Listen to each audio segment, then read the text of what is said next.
meeting of the Mobile City Council Tuesday, November 28th. Please stand for our invocation led by Public Safety Chaplain Patricia Evans.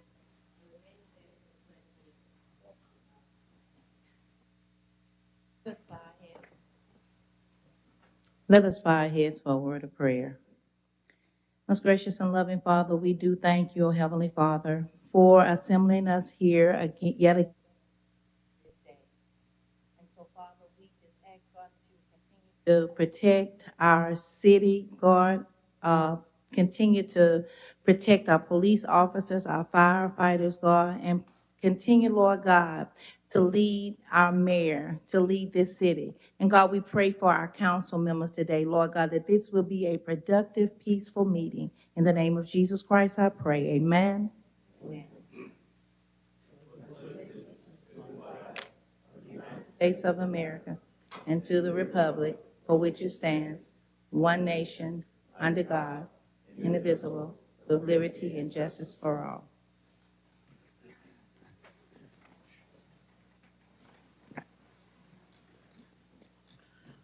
Roll call. President Small. Here. Vice President Gregory. Here. Councilmember Penn. Here. Councilmember Carroll. Here. Councilmember Reynolds. Here. Councilmember Daves. Councilmember Woods. Statement of rules. And good morning, everyone. Good morning. It's good to see everybody this morning. Welcome to our November 28th meeting. At this meeting, we do have rules. At this time, I ask if anyone have any type of electronic device, including cell phones, please at this time put it on the off or the vibrate position, the off or the vibrate position. Any person that is desiring to address the council must sign in indicating the resolution, the ordinance, appeal, or public hearing agenda item before entering the meeting. The subject that he or she wishes to express to the council must be identified and pertain to the city of Mobile business. Any person that is desiring to speak to the council on a non-agenda item must contact the city clerk office no later than 2:00 p.m. the Thursday prior to the council meeting. Any person who has not given proper notice of the city clerk office and wishes to speak on a non-agenda item will not be allowed to address the council. Each speaker is allowed 3 minutes to address the council. A bell will indicate the sound of 2 minutes. 1 minute remains for summarizing. The second bell indicates that your time has expired. When addressing the council, there will be no personal address to any individual council members. All statements are to be made to the chair, who will recognize any council member who wishes to respond. Each speaker must give their name. To maintain decorum, there will be no undue applause and or public outcry allowed. Madam Clerk. Approval of minutes of November 14th. So moved. Second. They're properly moving in second. Any discussion? All in favor? Aye. All opposed? Minutes approved. Communications from Mayor Stimson. Well, good morning. It's good to see everyone here this morning. Appreciate you being here. I hope each and every one of you had a good Thanksgiving. And for those who are Alabama fans, the weekend ended pretty well. I'll just leave it at that, Councilman Penn, okay? A couple of announcements this morning is that a couple of times each year, we try to help individuals, provide an opportunity for them to get rid of their household hazardous waste. So on Saturday, December 2nd, we'll be having another event, and it's at Seals Park. In the past, you've had to register to be able to bring your hazardous waste. That is no longer the case. You don't have to register. But these are the items that we will accept. We accept automotive fluids, aerosols, batteries, fluorescent tubes, paint, cleaners, pesticides, herbicides, and fertilizers. Anything that, the directions on it say do not throw into the garbage can. I mean, typically that's a hazardous waste, and bring it to Seals Park, and we'll be glad to take it off your hands. This is not for contractors or businesses, though. This is for individuals that live in the city of Mobile. The only thing that you'll be asked for is to give you a zip code so that we can verify that you are citizens of the city of Mobile. Next, I'd like to point out that there's a travel publication called Condé Nast, N-A-S-T. Condé Nast is world-renowned for the research that they do in recommending places for people to visit.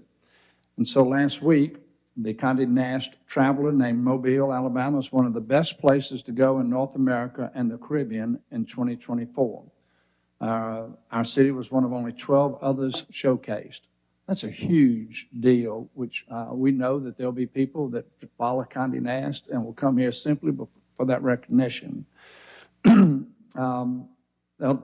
Other states that had places recommended were Arizona, Montana, Michigan, Dominica, Mexico. This doesn't just happen. I want to thank everyone involved with Visit Mobile that had a part of this to make sure that when those individuals come to look at our city, to make sure that they have a good impression of us. At this time, I'd like to call on Joe Snowden to introduce the Administrative Services Employee of the Month.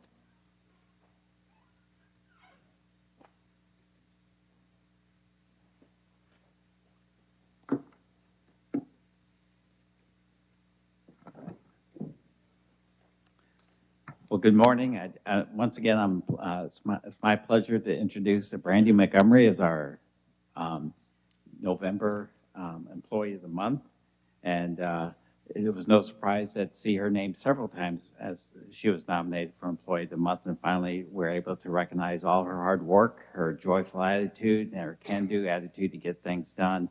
And I'd like to invite Jim to say a few words about her.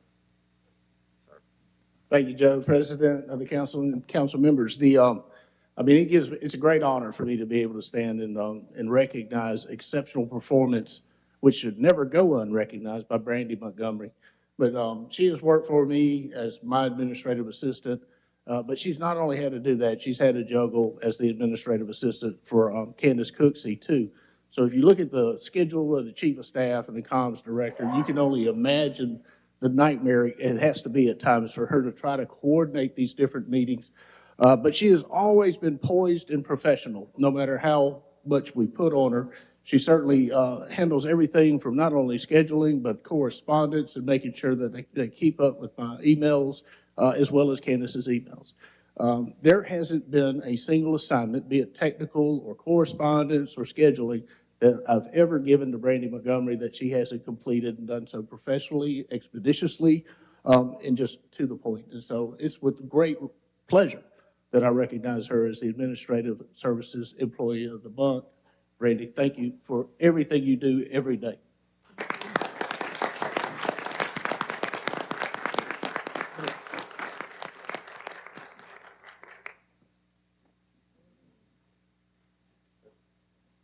I even try to crack a smile on that one. So,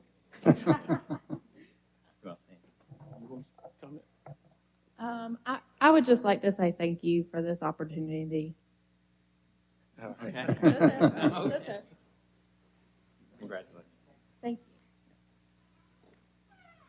you. Okay, before I read this next proclamation, I have a senior from Faith Academy shadowing me, Destiny Winbush. Destiny, if you would raise your hand. Yep. So she has an opportunity to shadow me this morning, and she's a senior and has not decided where to go to school yet, but she wants to pursue a nursing career. And so, Destiny, we wish you the very best in that pursuit. So congratulations to you for being here today. So the next is a proclamation I'd like to read for the Strikers Club. You can't notice them hardly here, but if all the gentlemen in the red coats, if they would come down to the podium, if y'all would. And as you're coming down, I'm going to call, I've got 5 of the names, and the president is Leonard Stewart. Mr. Stewart, if you would raise your hand. Yep. Okay, and then there's Dewan Kidd. Okay. Xavier Polnitz, who's the Striker of the Year. Congratulations. Robert Bettis. Okay. And Elwood Franklin. And so we have 2 more. Who are the other 2 that I didn't recognize? Okay. Joe Dennis. Very good. Well, thank you. So the proclamation reads, whereas the Strikers Club Incorporated was founded on November 30th, 1933 by Emmanuel Carter, Norman Hall, Edgar Harris, Herbert Jones, Fred Lyman, Leslie Malone, Lindsey Steele, Clarence Wallace, and Robert Wilson.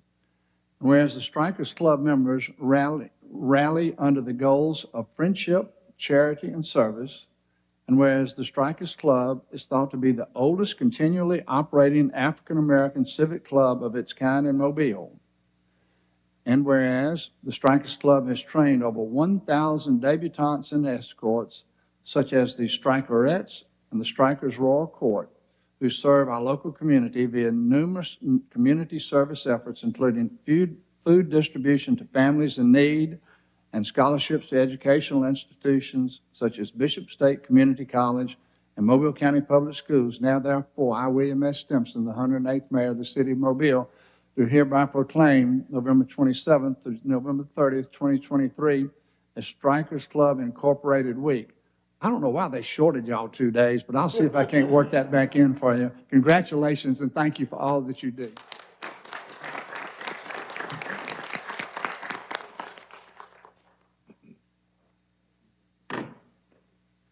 Please add that to you. Oh, thank you very much. Yes, sir. Well, I'm not going to let you get Oh, rid of that now. There oh, we go. right. There you go. Accepted. Thank you. Thank you. So if you'll step in. Mhm.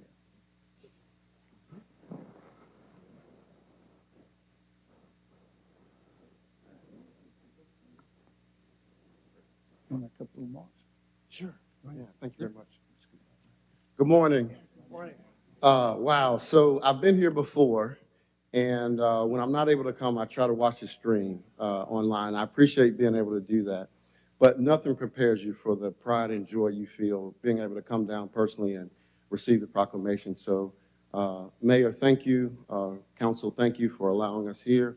On behalf of the gentlemen of the Strikers Club Incorporated, and especially our Striker of the Year, Brother Xavier Polanitz, we'd like to say thank you as we continue to serve. We've got 90 down. We're going for another 90 under the motto of friendship, charity, and service, and we look forward to the continued partnership. Thank you. Thank you very much. Mr. President, that concludes my remarks. And congratulations. I would like to say that the Strikers that I have represented several times, especially Mr. Kidd in District 3 at the different functions, but thank you all so much for all the community services that y'all do in the city of Mobile. Thank you. Mr. President. Oh, I'm sorry. Go ahead, Mr. Penn. Mr. Reynolds.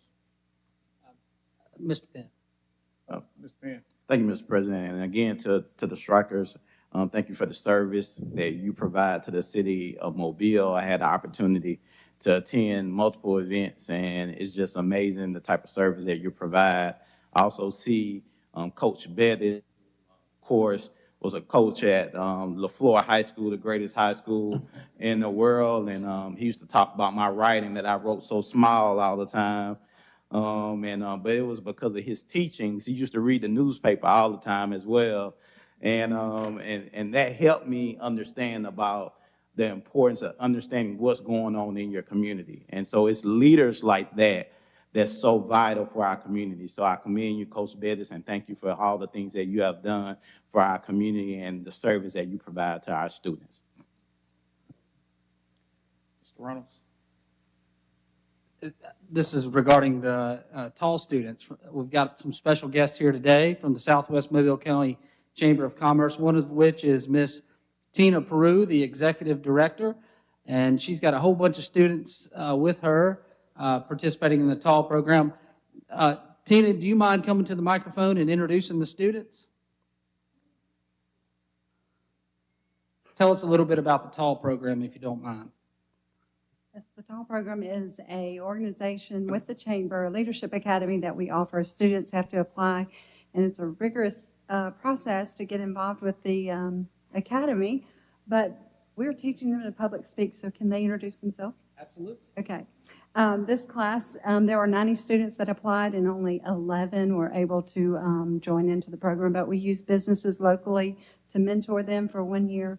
And then once they complete the process of 500 volunteer hours, then they receive a scholarship. So it's a great program, and we've seen our students successfully go on to the next level, and this is our 10th year. So we're excited. So if you'll come down real quick, introduce yourself. Tell them what If you don't mind, tell us what school you're from, too. Hi, I'm Taylor Thompson, and I'm from Cottage Hill Christian Academy. My name is Mark Like. I'm from Murphy High School. Hi, my name is Addison Jones, and I'm also from Cottage Hill Christian Academy. Hi, my name is Janae Tay, and I also attend Cottage Hill. My name is Madison Washington. I attend Theodore High School. Hi, I'm Maggie Heller, and I go to McGill Tulane Catholic High School. Hello, my name is Mila Stewart. I attend Level Christian. Hi, my name is Emma Church. I go to Berkeley High School. My name is Lily Taylor, and I go to Cottage Hill Christian Academy. My name is Campbell Weissong, and I go to Baker High School. Thank you for the opportunity. It's good to have y'all this morning. Madam Clerk. Monthly finance report.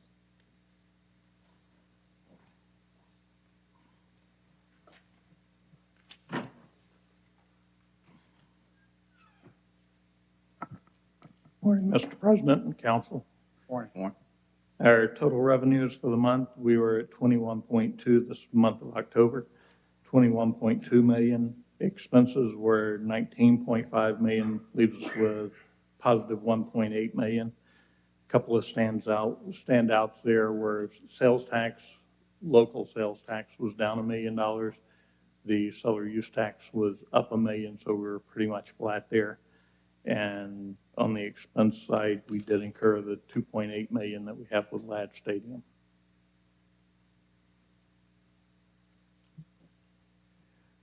Comments from the council, Mr. Pan? Yeah, can you remind us what was the transfer in and the transfer out? I just got these numbers last night. I'll be happy to give you the detail on those. Okay. Mr. Davis? Again, if you could just, the actual for October of 17 million was, what would you say, 2.5 million over the budget, 2.2 million, 2.3 million over the budget. What was that? You know, Rick? Say that again. Look,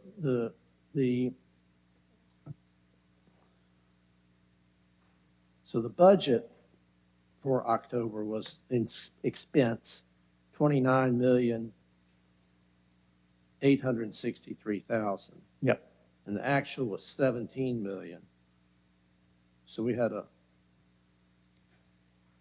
$12,800,000 positive, negative variance. I'm trying to.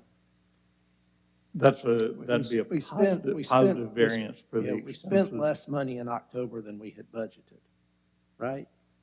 Well, I think what we run into is people that have expenses that they plan for the year rather than it being, and we're trying to get better at budgeting, but I think there's a lot of expenses within departments that people have put into the first month of the year, regardless of when they would be spending it.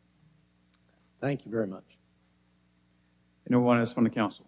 Yes, sir, Mr. President. Mr. Reynolds? In the past, we've sort of gotten a bit of a forecast of, the year going forward, or some, economic situations that exist in the economy. And I was hoping, maybe not if you're not prepared to do it today, but in future finance report presentations, if you'd be prepared to sort of tell us what, sort of headwinds and tailwinds are out there for us as a city, so that we get a better perspective, or your perspective of it.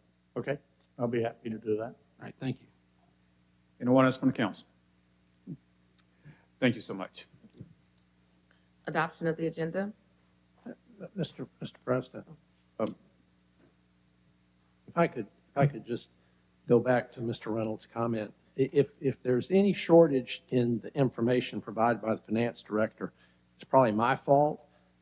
In my conferences with the prior finance director, I had urged the report to be streamlined. I just wasn't sure how much interest the council had in anecdotal data aside from the actual numbers. I'm not opposed to it. I just didn't want Mr. Moore to take the burden for what I had made the request for. Okay.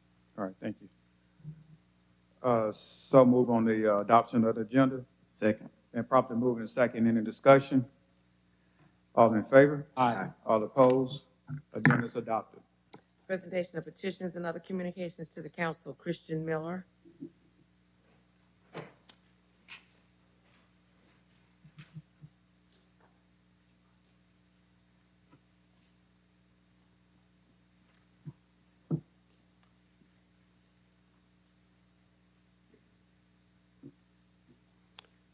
Good morning, Council. My name is Christian Miller. I'm the Public Service Program Lead with Mobile Bay National Estuary Program.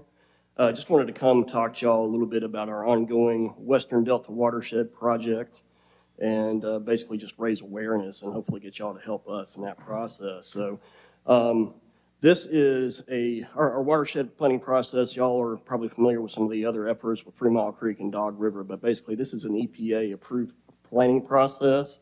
We received funding both from basically oil spill related sources, National Fish and Wildlife, Gulf Environmental Benefit Fund, and currently through the state of Alabama with a grant from Restore. But this watershed planning process basically allows us to align priorities that the city might have with, it's basically a way to categorize issues within the watershed related to, could be stormwater management, could be recreational access, but it's a really collaborative process, really highly relies on community involvement. So that's why we're coming out and trying to make the push to get input from the community, input from the city, where your priorities align and where they might dovetail. It just allows us to go out then and get funding. Y'all are probably familiar with the projects going on in 3 Mile Creek that the city is leading right now with the 12 Mile Creek restoration, the Greenway Trail, the work at Langdon Park. So basically, these were all projects that were first identified in this watershed plan development for 3 Mile Creek, which was, I think, about 10 years ago this took place. So it's kind of a slow burn, but this is basically the first step in doing that. So really going out and relying on the community to tell us what their priorities are. So basically, this is a large watershed, basically stretches from the Africatown community and the southern reaches all the way up to the community of Axis. So we're catching parts of the city of Mobile, city of Pritchard, Chickasaw, Saraland, Satsuma, Creola. So we're trying to go out to all these communities and find out what their priorities are and how they align, and we can get them in this watershed planning process.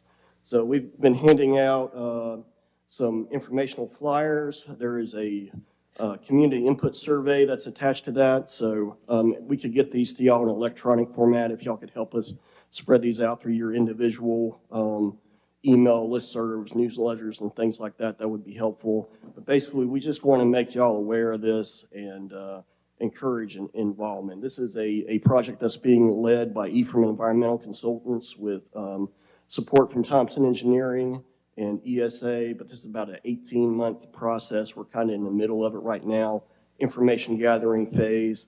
So really want to hear from the community what their priorities are, and they can contact me directly. We have information on the Mobile Bay National Estuary Program web page, and they can contact me directly with any questions you might have. So I thank y'all for the time today. Any questions or comments from the council? Thank you so much. Thank y'all. John Young.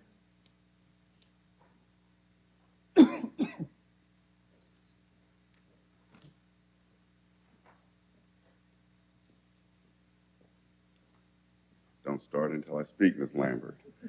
Good morning. I'm John C. Young. I represent Men United Against Violence. I want to say good morning to the City Council, Mayor, staff, and citizens.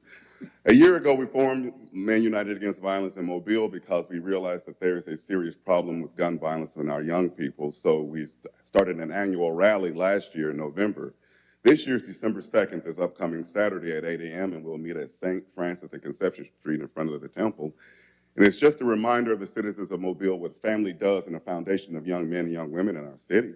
Fathers are the backbone of communities, families, and our backbone of our society. So we're not mitigating women, Ms. Lambert. We're saying that men need to lead their families. And we're only encouraging that as a means to decrease the amount of youth violence in Mobile. There's not a man in this room that can't think of a man that has led him in his life, encouraged and inspired him, whether it's his father, uncle, or football coach. I'm sure if we all sat around watching football, we would all have stories about how important the foundation that our fathers and our daddies gave us. And Men United Against Violence knows that strong families will lead to less crime. Our purpose is preventing crime, not getting mad after it occurs. Family education, employment, and discipline are things that dads must teach. Do not commit crimes, do not go where crimes are committed, and do not involve yourself with people who commit crimes. Will lead to better outcomes for young men. It takes a dad to instill that discipline in his boy. Moms, you do a great job with our sons, but there's some things you can't do. For heaven's sake, you don't even know how to use a zipper. It takes a dad to instill discipline in his boy. And all we're doing is encouraging work for centuries. Until 60 years ago, the intact family did decrease criminal activity, degenerate behavior. It did decrease high school dropout. It did decrease premarital birth. It decreased everything we're complaining about now, but why we got away from that formula, that solution. Why we decided that government or social programs can fix something that only men can fix. So I'm raising my hand and saying I can do a better job. I need to lose weight. My hair won't grow, but I can stand up and say that it's my duty, role, responsibility, and obligation. You did that too fast, Ms. Lambert. I've spoken quick enough, but it is our job. Join us this Saturday, December 2nd at 8 a.m. Stand shoulder to shoulder. Even if it rains, we're going to meet. Husband, bring your wives, bring your children. Don't bring your girlfriends. That might cause a problem. But let's stand shoulder to shoulder and set a better example for our city of what we know will decrease violence. We know strong homes are the foundation. Our next ad campaign is It Begins at Home. We're taking responsibility. Let's take back our families, take back our city, and let's tell the criminals there's no place for you here. That is our admonition to you. You have the ability to put it out there. We invite you to come. Everyone here, please come. Reach out to your family, co-workers, and citizens. Just come out and show what strong families in the city of Mobile can do. Thank you. Any questions, comments, Mr. Carroll? Hey, thank you, Mr. President. John, just a quick question. Have you reached out to the different organizations in the city that have been constantly working to stop gun violence? Some of them, not all of them. The Interdenominational Ministerial Alliance? We've talked to several pastor organizations. But have you talked to the Interdenominational Ministerial No, Alliance? sir. Can we make that contact before the end of the day? 251? No, he's the president sitting up there. Okay. What about the youth groups, the ones that we know are safe, but know where the guns are, as I always say? As I said, when my daughter was here last week, there are a lot of kids that have guns because their friends have guns and they're scared of the person with the gun. Have you talked to groups like the Omega Lamplighters and the Capitol Leaguers, the ones that we know are trying to do right, but know where the problems are, to have them involved? I have spoken to members of those organizations. We do work closely with the Youth Violence Coordinator here in the city of Mobile. There are other organizations that are led by members of Men United Against Violence. So we've spoken to several, just not specifically to Interdenominational. I'll send me a text. I'll send you the directors of both those groups today. And it will be great to have them backing you up in the community, because these kids are really concerned themselves about the guns that are out there. A lot of times peers get items to protect themselves against their peers because they're afraid, just like anybody else, and it continues to cause a problem. This is an ongoing conversation in my house also. Right. So, I'm willing to get you as many resources as I can, and also to be there. I'd like to be there this weekend, but unfortunately, FAMU is the SWAC champion, and the SWAC championship is this weekend, and I've committed to being in Tallahassee. But I would love to be there, and I'm definitely will send somebody from one of our groups to be there to support you. But send me a text, and I will send you all of these groups that are trying to, and also Youth Leadership Mobile and a Drug Education Council. I think they'd be big assets for you to actually rally these kids. These kids know more about what kids are doing than we're doing. And if we can get them to help these men and these adults in our community, I think we'll be doing a great job with it. Yes, sir. Mr. President. Ms. Vice President. Thank you, John, for being here and for speaking and speaking up and for all that you do. You are a person who does not mince words. If you have heard this gentleman on the radio, you know that about him. I just appreciate all that you are doing and working with all of the different groups in town. I think you know who they are and have made a big difference in the lives of a lot of people, and we are here to help you in any way we can. Thank you. Like Councilman Carroll has a lot of contacts, we all do, so we're more than happy to help you in any way we can, but just thank you for what you're doing. We want to make sure that you and everybody you're working with understands that we support what you're doing and know that you are making a difference, and hopefully it will continue and just keep growing. Yes, ma'am. Thank you. Mr. Penn. Thank you, Mr. President. Thank you, Mr. Young, for coming down. Of course, we had discussions, and I always tell you thank you for your service and all the things that you're providing to our city. I think it's very vital to men to be very present in our community. We know the role. Of course, we're very grateful for everyone, anyone to be present, but we know it's vital for men to show up and for our young boys as well. And whatever ways that I can support, let me know as well, because I want to be there to support. I think, too, by you coming in, you kind of just sparked a thought that we really need to be very strategic in our approach. Councilman Carroll made a statement about all the different organizations that we have in the city that we're working towards different issues. But I don't know when the last time we had a big meeting to talk about all the different things, how we can work together as one group. Yeah, we're doing different things, but I think it's time to strategize and not just kind of be trying to put fires out in different areas, but like, what is the strategy? What are you doing? And maybe I can support, maybe I have those resources. And I think it's about time to have that type of meeting. And so hopefully going into this next year, I know we have Pastor Lou here, we have some other pastors here that we can set something up, and with your organization, we can get a strategy in place. I think it's very vital to have a plan. Sometimes we go forward and we have these ideas, and I know your organization might have a plan, and this organization might have a plan, but do we have a plan as a city or as a community to move forward with all the different organizations? So I think it's very vital to make that happen. So hopefully we can do that, and I'm willing to work to make that happen as well. Thank you, Thank sir. you so much for your service. Thank you. Yeah, thank you so much for your leadership. You're welcome. Okay. I'll raise my hand with you. All right. I can do better. All right. Thank you, guys. Thank you. Alice Donahue.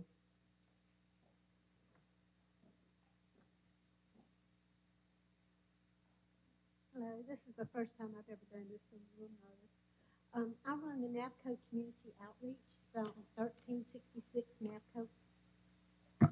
Thank you. NAPCO Road. We are a nonprofit. We're a 501c3. Excuse me, your full name, please. Alice Donahue. Okay. And we are trying to help the community. We have been doing this for years now.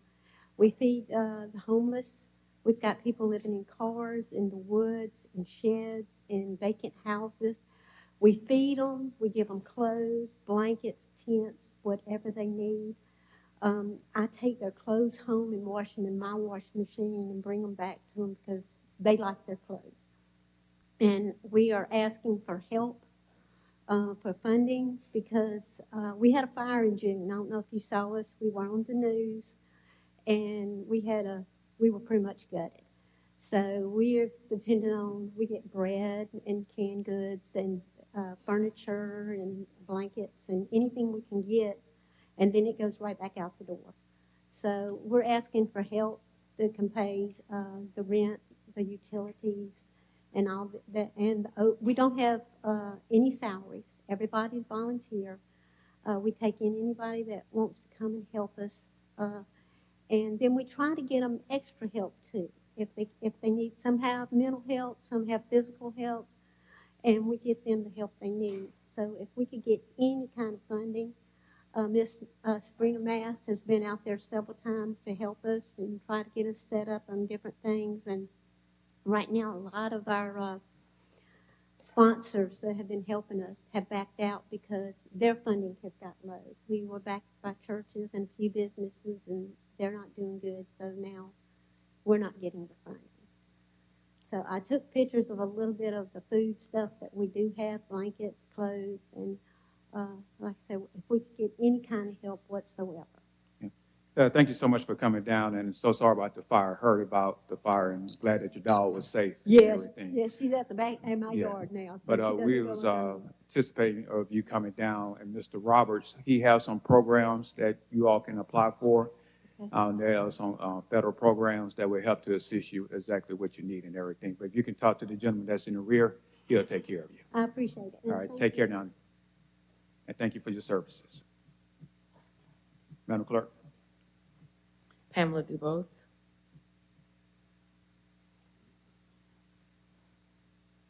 Is Ms. DuBose present? Clinton Johnson Sr.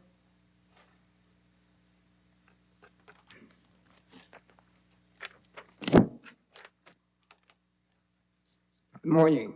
Good morning. Good morning. President Small, to our mayor and all members of the city council. My name is, excuse me, my name is Clinton L. Johnson. I reside at 1101 Dunaway Drive here in Mobile, Alabama.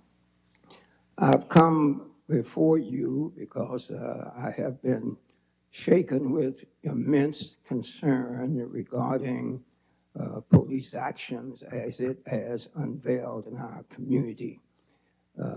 So I come not to judge because I'm absent of the details or exactness of facts, but I do come prospectively and perceptually as a citizen to voice my concern. Let me preface by saying I appreciate the invitation to serve on a committee of citizens who may be allowed opportunity to give advisory counseling that will result in a process by which we could perhaps handle things a little bit differently in certain circumstances than we do.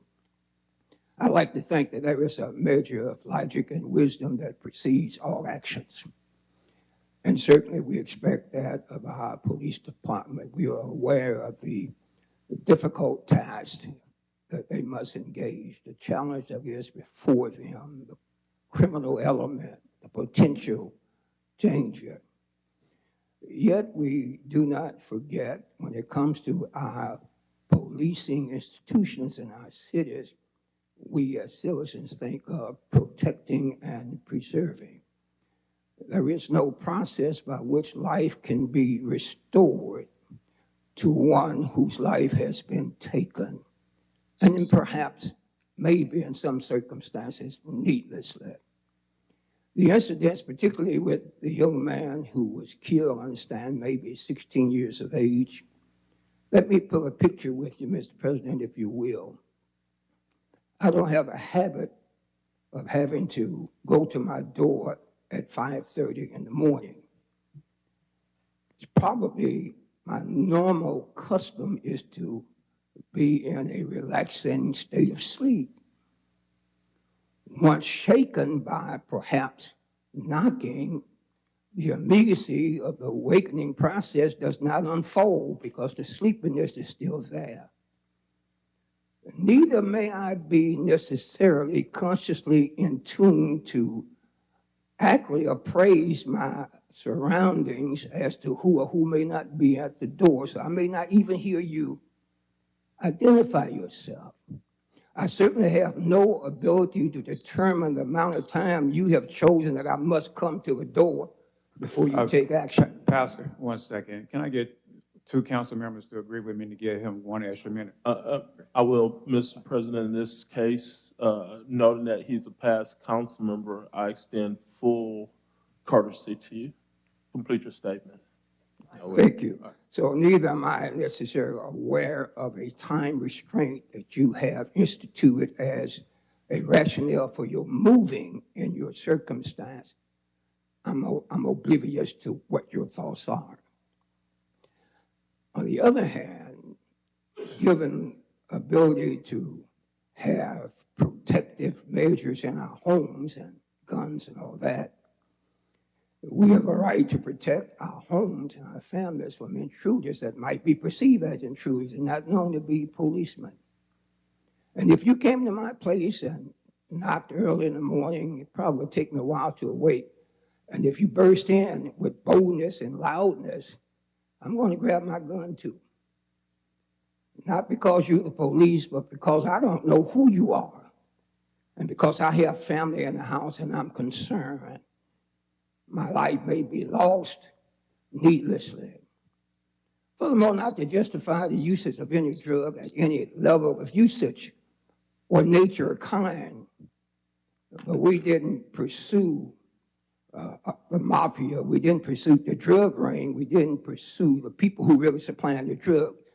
That was street distribution of sales. In cases where people have been surveilled, why don't we apprehend them while we're there looking at them doing what they do, but we wait to some other hour to do so? And then a person's life is taken who did not have drugs in his house, minding his business, and his life was taken. That's heartbreaking, that's heart-wrenching. And that moment has manifested itself. We reach for justifiable actions that sometimes cannot be justified. So we have killings all around us. We're concerned about everyone. We are moved to be more greatly concerned when those events unfold by the hands of those whom we pay to preserve and protect. We can't be expected to be protected by an enemy in the community who may be plotting some injurious action against us, and then be made afraid to access the police department who is to protect us, and then discover that we are also taken by those hands, that we're in a fixed situation wherein we know not which way to go or turn. So how we handle these things in the future are important. Marijuana, they say, I guess it's still a drug. It's legal in a lot of states. And it wasn't worth a life. It just was not worth a life.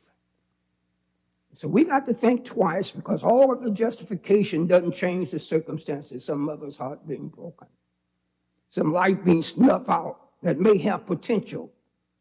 We label people who may do things, but we don't understand we all have done things that may not be at a criminal level or nature. But that does not justify us determining that that life has no relevance or value or substance or potential to become something different than perhaps it is. And which one of us wouldn't be a better person had not we been given opportunity and time to be? Who grew up in situations that were challenging and hard and tough, and you struggled to deal with them your whole life. And you also had to deal with an environment that lessens your values because of pigmentation, your skin color, and denying any relevance to your capacity to possess any level of intelligence or motivation or desire or love for all of humanity. So I'm hoping that the invitation that allows me to serve will be of value. But we won't repeat what we have done. I do think it was useless and senseless.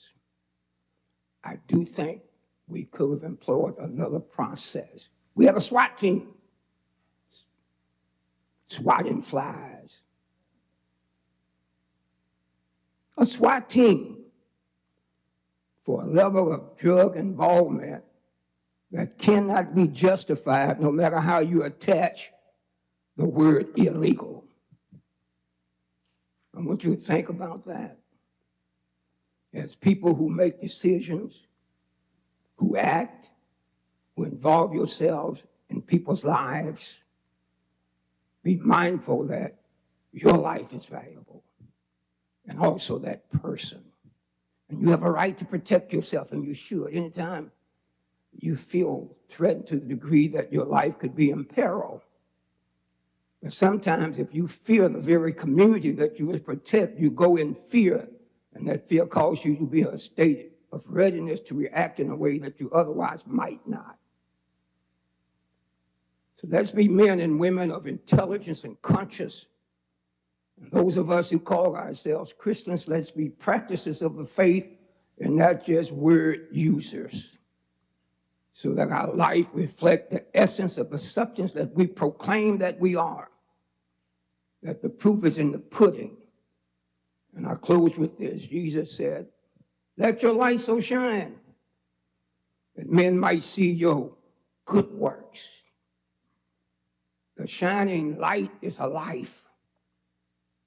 Live it in such a way that it reflects a kind of life that influences and impacts in a positive and wholesome way and makes better. But remember this, the good in you isn't yours. That's why I get the glory. Because the scripture teaches, and I taught it, Jesus, that there's none good but the Father. So none of us are perfect. All of us have faults. And don't judge a man from his humble beginnings. I come from an alley. 6th grade graduated parents. No money in my pocket. Couldn't eat lunch at school. 25 cents, I didn't have it. Couldn't ride a bus that cost 10 cents. But it was instilled within me that I had value and worth and substance. I was led to a church, and I heard the word of God preach, and it moved me with faith and determination. But yet I recognized that that humble kid of 7 had been gifted with profound intelligence and ability that you would have never known if you looked at my skin. That possessed a heart of love and decency and respect for my elders, because I was taught to say yes, sir, and no, ma'am. And even in the arena of being older now, I still find myself saying, yes, sir. Yes, No, sir. sir. Yes, ma'am. No, ma'am. I bless this police department. I bless you and implore you to do the best job that you can, and I'm hopeful that you're going to do that. But these tactics sometimes must not be maximized. They must be minimized, that we can protect a life and not be placed in a situation, allegedly, to take one, but to preserve one. Thank you. God bless you. Appreciate it. Thank you so much, Pastor Johnson. And Pastor Johnson is a former president of the Mobile City Council, and your inputs was very valuable. And I agree with you 100% of what you have said. And I appreciate you coming down this morning and everything and expressing. I'm also grateful that you also is on this committee. Mr. President. Going to be Mr. Penn and then Vice President Gregory. Thank you, Mr. President, and thank you, Pastor Johnson, for coming down this morning. You shared a message that hopefully everybody here heard and listened to. I agree with you 100%. As people of faith, as believers, you should be able to see this easily for me. Policy has to change. Has to change. If the policy was different, a life would be saved right now. It's just point blank. And we have to move past what's legal and what's right. Just because it's legal don't mean it's right. There's a lot of stuff on the state constitution and the state of Alabama say that that's legal. They still hasn't changed. That don't mean it's right.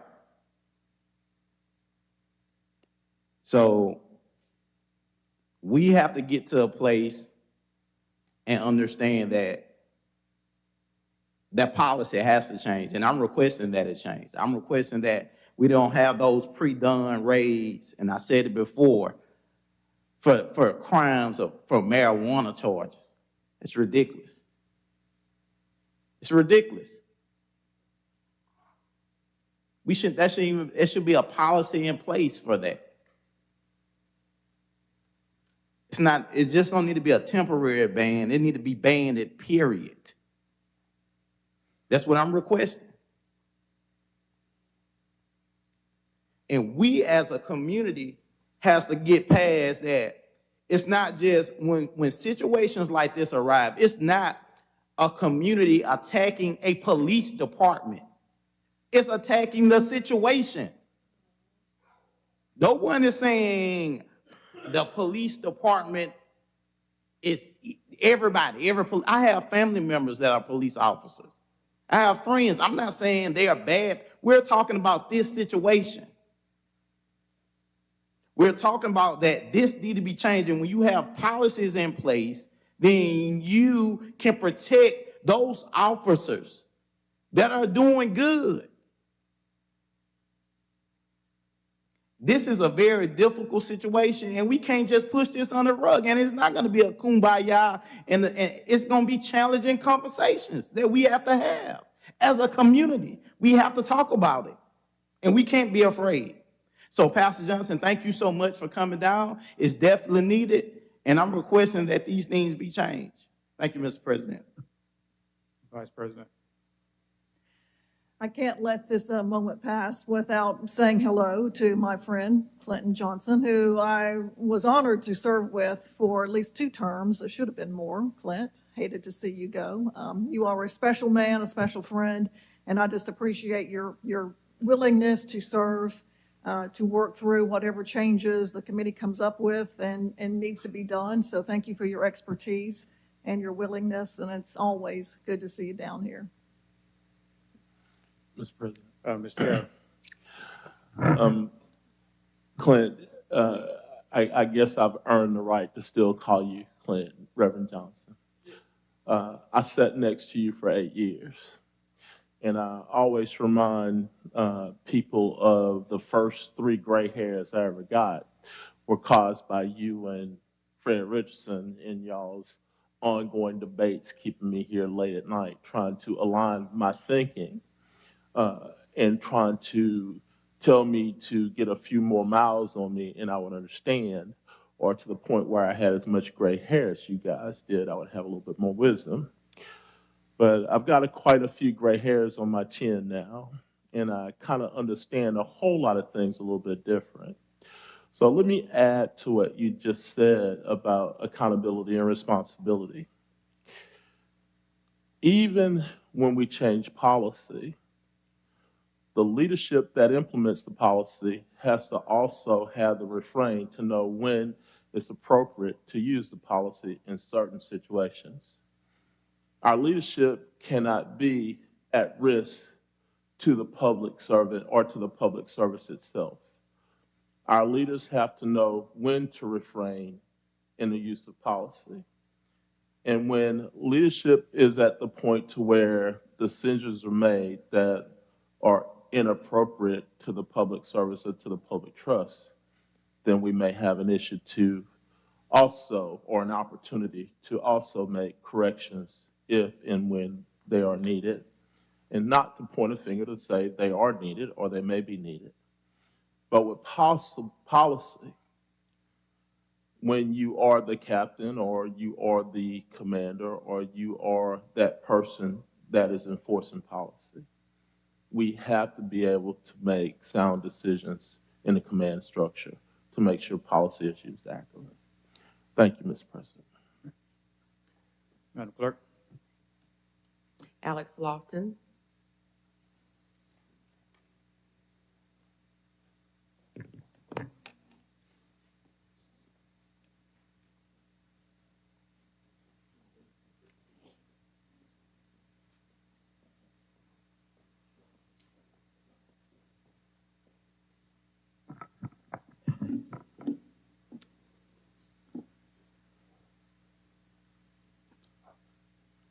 Good morning, Council. My name is Alex Jerome Lofton. Jawan Dallas was minding his own business when he was approached by MPD for something he had nothing to do with. He was taken out of his car and beaten and tased over 13 times. He begged for his life. He begged for mercy. He begged to be set up just because he couldn't breathe. He begged for water. He begged not to even be George Floyd. Their reply was, shut the F up. They threw him in the back of a hot July 2nd police car. I hope y'all remember how hot it was this summer. Just for the record, I checked Farmer's Almanac. It was 93 that day. So you can imagine. He begged for AC. And when 2 MTs finally show up, they act like they didn't want to touch him. Then he died. He died because instead of MPD Going to the actual address where they were actually called to do their work, they decided to go violate Jawan's civil rights. Once they saw Jawan, they got tunnel vision and nothing else mattered. Jawan had every right to exert his Fourth and Fifth Amendment rights. The cops even even admitted so much by telling Jawan, well, you just at the wrong place at the wrong time. What's truly sad and disgusting is the treatment that he received after he was beaten and tased and left in handcuffs, begging for his life to replies of, shut up.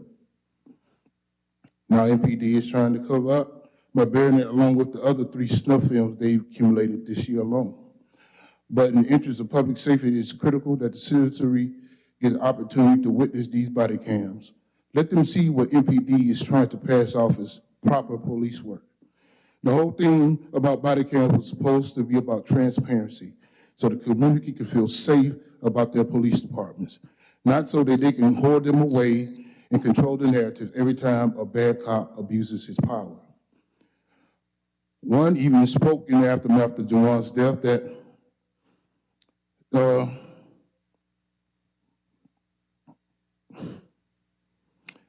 about them having a litigation. I guess that's what happens when they kill somebody. And he had one last year, as if it was no big deal and everything will be all right. I guess he was psychic or just said something about the culture. If they feel that confident in how the police behave, why not show the video and vindicate themselves in all this? Why? Because the bottom line is somebody is lying. So I'm asking the DA's office and the Mobile Police Department, a lot of citizens of Mobile to see for themselves who's lying. Produce the video or do exactly what those officers told Jawan to do as he lay there dying, begging for help. Shut the F up. Their words, not mine. Just for Jawan Dallas. Reverend Tony, all good?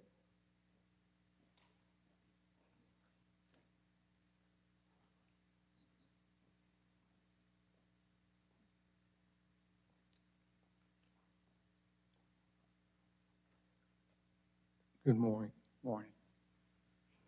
My name is Reverend Tony Allgood. Well, we've been down here since July the 2nd,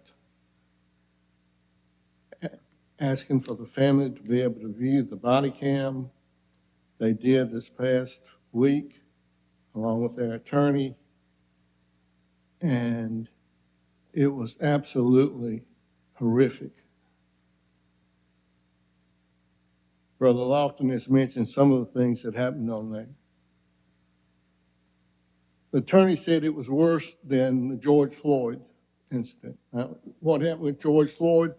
There was a young lady that kept her phone and video on, and that's how it got out to the public, not by the police. After viewing the cam, the family has called an emergency community meeting. Reverend William Barber II, President and Senior Lecturer for Repairs of the Breach, will be here along with the attorneys.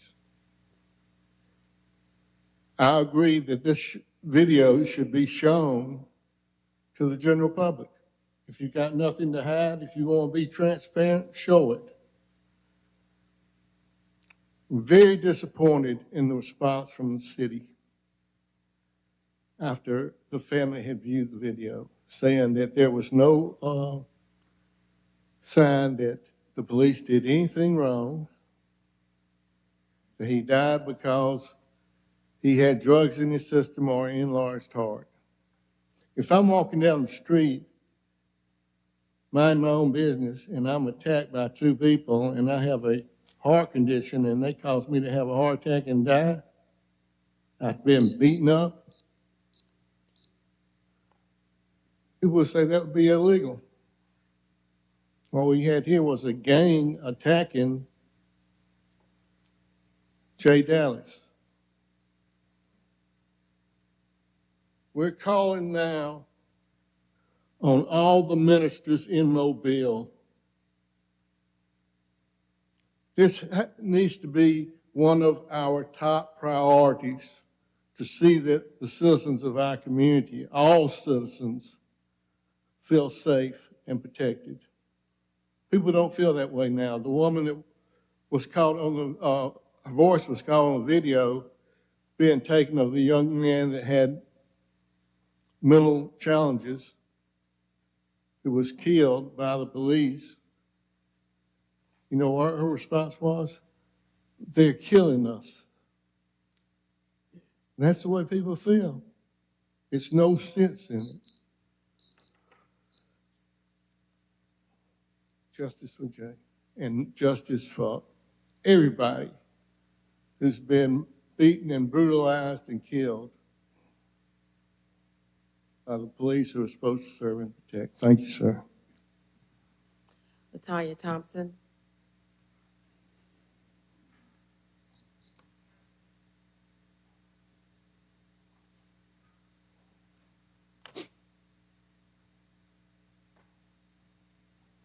Good morning.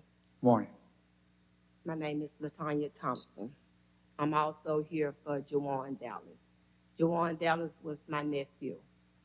And after my sister-in-law reviewed the video last week, she was hurt by it. She cried. She's still crying. She's been crying since July the 2nd. We're not saying that all cops are bad. We just need to mold out the ones that think because they put on a uniform, they can do what they want to do. They are paid to protect and serve us. That's what we pay them for. After seeing the video, when they approached Jawan, he said, I don't know anything about a robbery. I don't know what you're talking about. You need to go to the 911 call. Who made it? Instead of them doing that, they just kept harassing him. Why? Couldn't say. Why? Because he was a black man at the wrong spot? Or what? The video, everyone needs to see it and have their own opinion on what happened. Because what they told us before she saw it, it's not so. So she's hurting. We want justice for Jawan Dallas. Thank you. Thank you, Ms. Thompson. Betty K. Martin.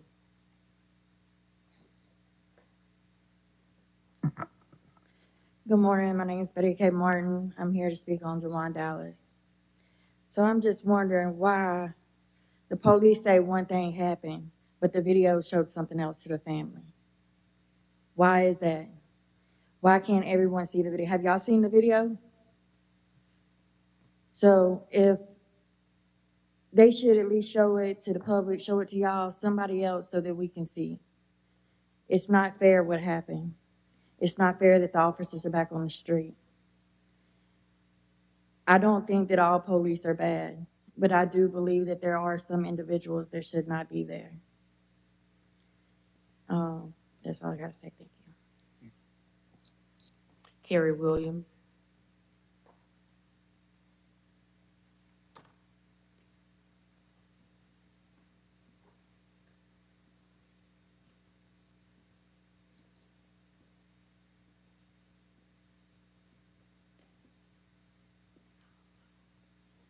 Good morning. Morning. President, council members, administration, mayor. My name is Carrie Williams, and a lot have been said what I wanted to say, so I won't bore you, and you guys can smile. And we all know you've got a tough job in what you're trying to do in representing the good citizens of Mobile. I agree with the pastor, with what he said and the other gentleman about the organizations that we have here in Mobile. And I also agree that there are good law enforcement, there are good police officers. And I can't say show the video because the family have seen the video. No, I have not seen it, and I personally do not want to see it. And I understand why you don't want Mobile to see it. We don't need an uproar. We don't need protests. We don't need all this going on in Mobile that we've seen across the country when these things have gotten out of hand. That's just my personal opinion. It breaks my heart. It makes me want to cry from what I know that mom had to see the last time she saw her child alive. So that's my personal position, even though if I was in her shoes, I would want to see it too. My question, my thought is, where do we go from here? We cannot bring Jawan back or the other gentleman that passed and other incidents that has happened. There do need to be some policy changes. Is there not a moral servitude clause in the police officer's duty statement or something when they're called to a scene? I could not imagine going to a scene not knowing if I'm going to be shot at. So my heart goes out to the police officers. But people are dying. And once that is done, something needs to be done because we don't want to continue this trend of the police officers being called, like the man said, if someone knocked on your door pounding in the middle of the night before day and waking you up, what are we going to do? So where do we go from here? There needs to be some policy put in place so that we can weed out the good from the bad. You all know some of these cops should not be wearing that uniform. Not all of them. I don't think they should be defunded. I don't think we should take anything away from them. But it needs to be addressed. And my question is to the police department, what are we going to do from this day forward to prevent another J1 Dallas? Because if they acted above cause, why not show it? But they can't. I understand why. Thank you for your time. Your job before you, I don't envy. I don't envy any of your jobs. It is a tough job to complete. Yeah, Ms. Williams, yeah, thank you for coming down. And I do agree with some of the things that you stated, also with Ms. Thompson and Ms. Martin. You know, all officers are not bad. They're not. They're not. You know, even in our own families, we have some bad family members. Mm-hmm. And I do agree with you, the ones that are bad needs to be, weed out. And your question, Ms. Williams, you said where we go from here. Mm-hmm. But one of the starts is we have a committee meeting this afternoon about the body cameras. And also the administration got in place a third party coming in to evaluate the police department. And that's what the start is going to be. Great. And again, if those things are true, that the attorney has stated, on last week, yeah, it made me hurt. Do I know the truth? I don't know. Only thing I can know what actually came out their attorney's mouth. And it was very hurtful. It was very hurtful to hear those things. And I pray that, that it's not true. But I'm very fearful that it could be true, but I'm with y'all. I mean, because it was a hurtful thing. And again, all police officers are not bad, just a few. But my question is really to the administration is that, how often does people or do the police department or supervisors, do they monitor these body cameras on a regular, daily basis? Do someone ever go back and evaluate just in general how sometimes people may call a company and say this call could be recorded for evaluation? And you can have a seat, Ms. Williams. Thank you so much. Every time there's a use of force report done, the supervisors should be monitoring, going back and looking at the body cam and reviewing for appropriateness, de-escalation, and things of that nature. I'm told it's being done. I have now asked for every use of force report to be sent to my office and every demeanor complaint. And depending on the amount, I will be viewing as many of those body cams personally as I can until we get to the bottom and figure out what's going on and how to improve everything. Yeah, I know that you're a new director, and nothing against you personally, but that's something that needs to really be maintained daily, is for someone to actually view these body cameras as, use of force or not use of force. Because my concern is, what's going on when other, personal phones are not being recorded and it's just an officer and just an individual. And I really believe that somebody should be viewing those cameras daily, you know, periodically, to make sure that things are going like it should be. Absolutely, President Small. I think given the fact that once they find out that I will be reviewing it and will hold the supervisors accountable, because if there's something on those videos that should have been reported or should have been acted upon, it's not, and it's the supervisors that are going to be held accountable. But my question is that, what are the supervisors are actually doing? And that's something that you really cannot tell me, correct? They should be doing it, and They should be doing it. they should be in, by my actions of periodic reviewing and reviewing as many as I can. If I find something that's not reported, okay, then then they are going to be held accountable. Is there a log where they may write down, each incident that they may view other? There's a, and I'll defer to Jim. There is a use of force report every time force is used. It's supposed to be filled out by policy and submitted to the supervisor. Or just regular videotaping, police body cameras? Is there Body just a cam form? should be reviewed after each incident. Besides incidents that are reported, because again, it could just be a simple traffic stop and somebody might say that the police cursed them out, which was probably the citizen probably cursed the police out. Are those tapes are being reviewed and are those tapes are being recorded? All encounters are being recorded. I can't tell you that every car stop and every encounter with the police is being reviewed, especially without a complaint, because that's usually the driving factor when they go back, either use of force or a demeanor complaint is when they'll go back and review the body cams. All right, thank you. Mr. President. Mr. Penn. Thank you, Mr. President. On last week, of course, it was a press conference and a lot of information was shared. I haven't seen the video. The young lady asked, have we seen the video? I haven't seen the video. The information that was expressed, it was upsetting. So I was wondering, is the administration planning on putting a statement out to address those things, those statements?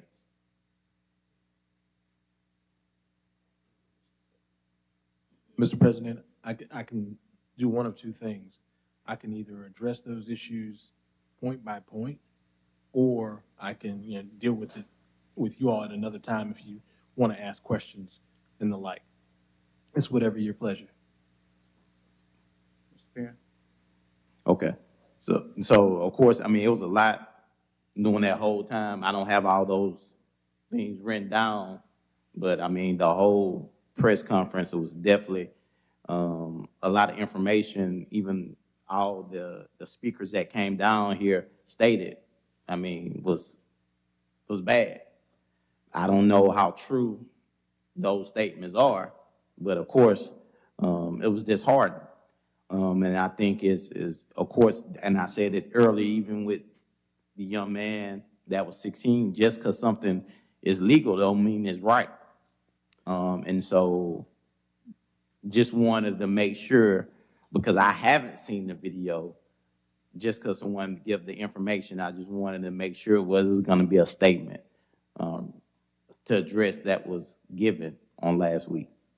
So, one, there is a statement already that has been released. It was released last week. I think that's going to be recirculated to you all. Also, I think Pastor Johnson said something that is uniquely wise, especially in these chambers, and that often we have to deal with these details in these moments, not only with a heavy heart, but with an absence of all detail. I want to remind everybody that as professional as the lawyers on the other side are, they have a job to do. Their job is to selfishly and in a one-track advocate for the family of Mr. Dallas. That is what they're allowed to do. And so all of the facts need to be laid out, but there's a method for doing so. and I'm more than glad to address some of the things that may be opinion versus some of the things that are actual factual and undisputed. But there's some things that of course, are left out that are undisputed. Why our officers were there. They were called there. They were called there for a burglary. That's an undisputed fact. Two of them show up in the middle of the night. We can view this, however tragic, however disheartening, we get to view it with hindsight being 20/20, not knowing what they're walking into and why they're walking that way, because they're walking towards trailer 27 because that's where the 911 caller says that the folks are. And they walk out and they actually see two people. Those are the only two people outside, and they start to question them. Officers are allowed to do that. And they go up to them and they start asking them questions, and it goes on. I'd be more than happy to lay this out in detail once you all actually have your questions. More than happy to talk to you all about it. Okay, I definitely will have some questions ready. Clerk. Timothy Hollis.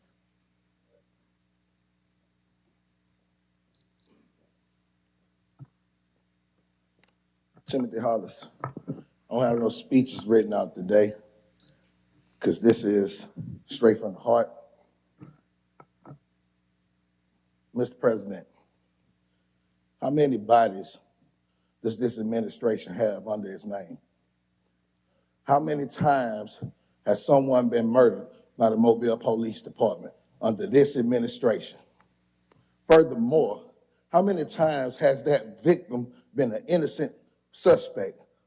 How many times has it happened? So my next question is, how many times do they expect for it to keep happening? And do they expect for us to come down here, speaking from the heart, gathering the community members together, just to hear fluff from the city attorney? Just for somebody to say, you don't know what you're talking about. Just for somebody to say this good cop, bad cop narrative. I'm tired of hearing it. And I know the city tired of hearing it too. We're not coming down here saying that all cops are bad, because if we did, we'll come down here and say, get rid of all the cops. That's not what we're saying. We're not dumb. We're very intelligent. You're talking to veterans. You're talking to doctors. You're talking to ministers. You're not talking to idiots. You're talking to people who studied, people who have great educations, people who come from great backgrounds and great families. You're not talking to imbeciles. You're talking to people who study your business just as hard as you study the city's business. You're talking to people who have placed themselves on ballots to sit up here. You're not talking to dummies. So stop with the same old tired narrative. We already know what you're going to say before you even say it. But we only have 180 seconds to come down here. And once we say what we say, we go back to our chairs. Y'all say whatever you want to say. You can disagree with me till your ears turn blue. I don't care. I'm going to say what these people out here on those blacktops are saying. Y'all know what this is about. This is about unity in the community.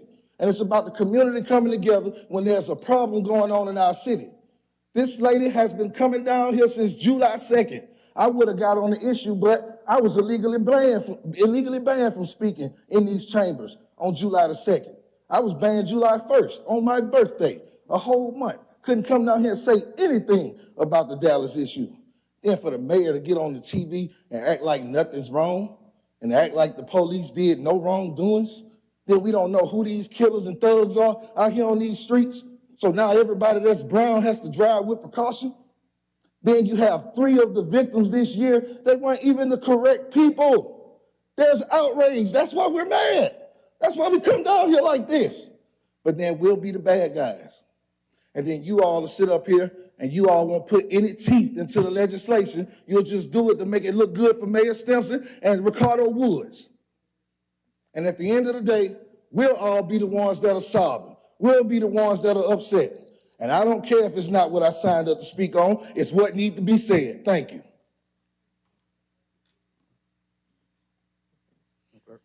Consent resolutions held over. 40-1173, declare the structure at 401 Claude Harris Drive a public nuisance and order it demolished. So moved. Motion to table. Motion to table. I'm sorry. I missed that. Second. Been properly moved and second in discussion. All in favor? Aye. All opposed? Item table. CIP resolutions held over. 21-1271, authorized contracts, Iker Construction Corporation for improvements to the combo fields at Trinity Park and Figures Park. 21-1272, authorized contract with Harris Contracting Services, Inc. for drainage improvements, new playground installation, walking trail, and parking at Mill Street Park. So move. Second. Been properly moved and second. Any discussion? Yes, Mr. President. Mr. Penn. I want to thank the administration, and we have an opportunity to improve Trinity Garden Park, Figures Park, as well as Mill Street Park. So I'm excited about these CIP resolutions today. Any other discussion? All in favor? Aye. All opposed? Item passes. Resolutions held over. 21-1273, authorized contract with Blue Cross and Blue Shield of Alabama for stating fees for third-party administration for the city's health, dental, and flexible spending accounts. 21-1274, authorized contract with Michael Baker International for U.S. Highway 45 streetscape improvements. So moved. Second. Been properly moved and second. Any discussion? All in favor? Aye. All opposed? Item passes. Consent resolutions being introduced. 37-1278 through 60-1281. Move to waive the rules for immediate consideration as read. Second. Been properly moved and second. Any discussion? All in favor? Aye. All opposed? Madam Clerk. 37-1278, 1279, and 1280 are recommending approval to the ABC Board for issuance of a special events retail license to Bottles Up Mobile for the Moon Pie Drop, for issuance of a special events retail license for Bottles Up Inc. for Sip and Paint, Mardi Gras Park, and for issuance of a lounge retail liquor Class II package store license to Dolphin Mart on Dolphin Street. 60-1281, approval award a special bonus to Administrative Services Employee of the Month. So moved. Second. Second. Properly moved and second. Any discussion? All in favor? Aye. All opposed? Item passes. Resolutions being introduced for the first time, 08-1282 through 21-1286. By council rules, these will lay over with the exception, I move to waive the rules for 08-1283 for immediate consideration. Second. Properly moved and second. Any discussion? All in favor? Aye. All opposed? Madam Clerk. 08-1283, approved purchase order to Bay Concrete for Public Services Department. So moved. Second. And properly moved and second. Any discussion? All in favor? Aye. All opposed? Item passed. Call for public hearings.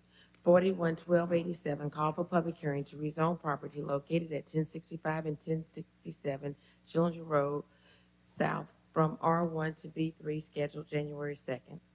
So moved. Second. Properly moved and second. Any discussion? All in favor? Aye. All opposed? Public hearing is called.